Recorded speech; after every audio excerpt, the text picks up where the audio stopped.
Hi, it's Rebecca. Today I want to talk about consciousness. I've been studying consciousness for a long time. And why am I so interested in it? Well, I've told you before that back in the 70s, when I was in my mid 20s, I had this experience of a spontaneous healing, which is very much like a near death experience. It's transcendent, it takes you to a higher level of consciousness. And when you go there, just like people who have near death experiences have this thing happen to them, you're never the same. And you realize the reality that you've been living in was not the real deal. There's a lot more to it. When you have a transcendent experience, it's like becoming dehypnotized. You realize that you were living in this hypnotic spell where you just believed your five senses. That was all you had to work with. And you believed what people told you. You believed the general opinion about everything. Once you have a transcendent experience, you awaken to a different paradigm, reality. All the mystics talk about it. Jesus used to tell us the kingdom of heaven is within you, it's at hand. You just can't see it. Until you wake up, you can't see it. Now, you don't know you're asleep until you wake up. That's the dilemma. And what I think is going on right now is a mass hypnosis, because I was hypnotized up until my mid 20s, believing that I was my body. That was it. I had to worry about it. I had to test it all the time to see if I had the big C, until finally someone said I did. My greatest fear came upon me. And then when I woke up, I realized I was a collection of my beliefs that had been directing me and guiding me in my life. And if I didn't like a particular belief, I could turn it around. I could change it by going to the source of that belief, the fear that had driven me into that negative state of consciousness. Now, I went on after my flying career to become a Silva Ultramind trainer, training about 3,000 people. Dug deeply into the teachings of Jose Silva, who was a man who never went to school. He was self-taught. And because of that, he had an open mind to understand how to reprogram and deprogram people with all of the things that he was interested in. He was a natural healer. He was a natural psychic. He, I believe, was a mystic who was led to this information to help mankind. Because once you understand that, they say it even today, the scientists know this, that study consciousness, only about 20% of the population is a natural alpha thinker. Now, what does it mean to be an alpha thinker?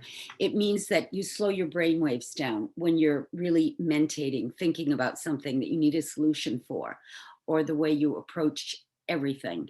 You go to that alpha level of consciousness where you can think outside of the box.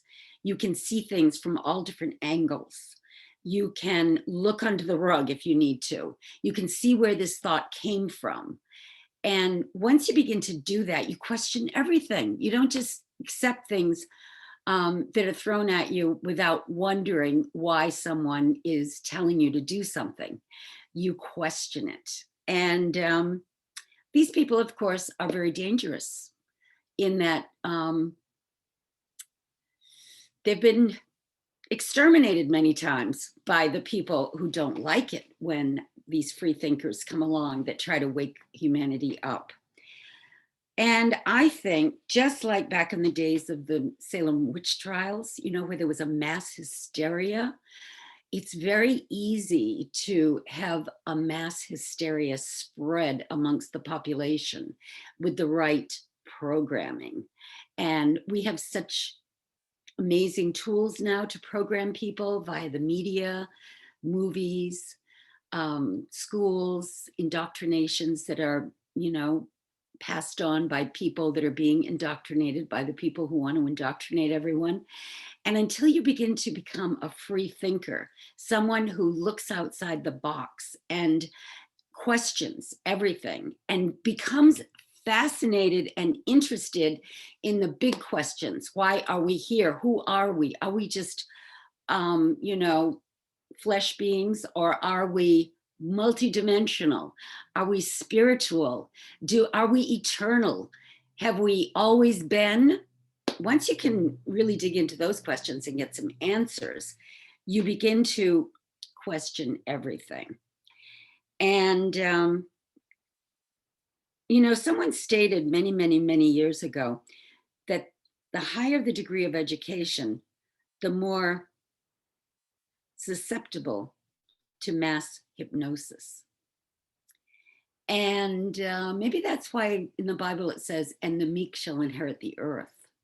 Because the less you fill your mind with all sorts of facts and figures and other people's ideas, and you go within and get your own answers because you've made room in your life for that, the more authentic you become, the more attuned you become to your higher self, which is your best friend, the God within you, and you become sovereign.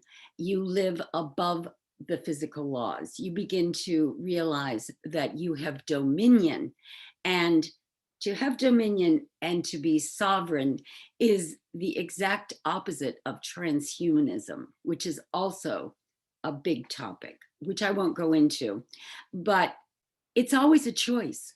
We came into this dimension with free will, and we get to explore and, you know, really dig into whatever it is that interests us.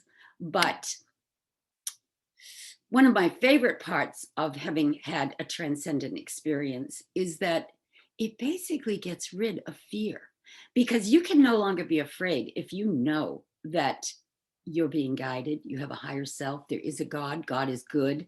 And when you're attuned with that, there is a divine principle that organizes your life in a positive way, and you begin to live life much more fully.